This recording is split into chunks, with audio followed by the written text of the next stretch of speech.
Paano i-automatic delete ang mga na-search mong mga pangalan or mga na-stalk mo sa Facebook? Dahil kapag madaming search history ay isa din ito sa dahilan kung bakit naglalag ang iyong Facebook. Kung gusto mong malaman, panoorin ang video na ito. First, i-open ang Facebook application.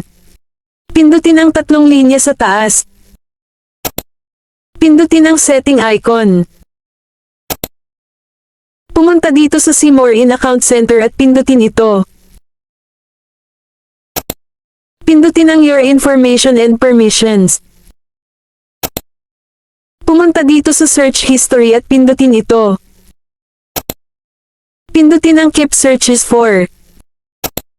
Pumili ka lang dito kung ilang days mawala ang mga sini-search or na-stalk mo na mga Facebook account. Ang pipiliin ko dito ay 3 days lang, pero depende pa rin sa inyo kung ilang days ang gusto ninyo.